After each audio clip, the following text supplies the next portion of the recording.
All right, today we are diving into something pretty incredible. President George Washington's final urgent message to the American people.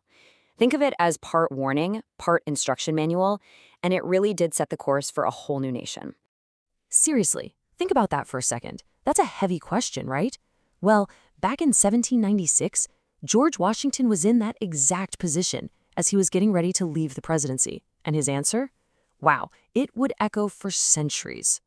So, after two absolutely groundbreaking terms as the very first president, Washington did something that nobody really expected. He decided to step down. But he wasn't just going to slip out the back door. He felt this deep personal responsibility to leave behind what he saw as a crucial blueprint for the nation's survival. Okay, let's get into his first big point. And what's so interesting is that Washington's most pressing warning wasn't about foreign armies or some distant threat. No, he was way more concerned with the dangers that were lurking right there at home.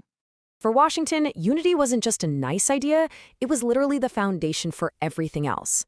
He argued that if the country got all fractured by, say, regional squabbles or people's personal ambitions, it wouldn't just be messy, it would become weak and super vulnerable to outside influence. And he pointed to one major threat to that unity: the rise of what he called factions.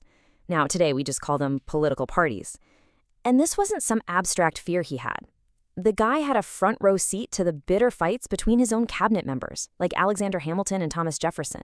He saw firsthand how that party-first mentality could poison public debate and just paralyze the government. And this slide really gets to the heart of what he was afraid of, that loyalty to a party would, sooner or later, become more important than loyalty to the nation. He pretty much predicted this would lead to constant conflict, corruption, and a government so busy fighting itself that it couldn't make good decisions for everyone. So after talking about all the threats from within and seeing how all that internal division could make a country really easy to manipulate, Washington then turned his focus outward, to the rest of the world. He laid out this really clear three-part strategy for how to handle a complicated world, and the main idea was simple: neutrality. He pushed for open trade and good relationships with everybody, but he strongly warned against tying the country's fate to any other nation through permanent, binding alliances. And this was his biggest concern.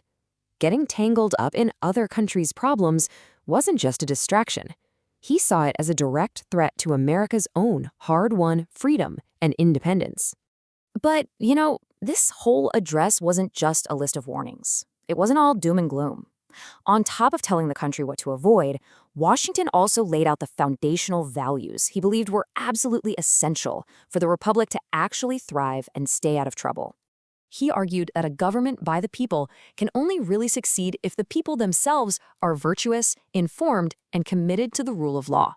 He saw morality, widespread education, and a deep respect for the Constitution as the absolute, non-negotiable pillars for a democracy. And people listened. This advice wasn't just forgotten in some dusty book. It became a cornerstone of American political thought. It shaped foreign policy for over a century and set this incredible example for the peaceful transition of power that, continues to this day. Which, of course, leaves us with a pretty big question. Here we are more than 200 years later, living in a world of global alliances and some pretty intense political division.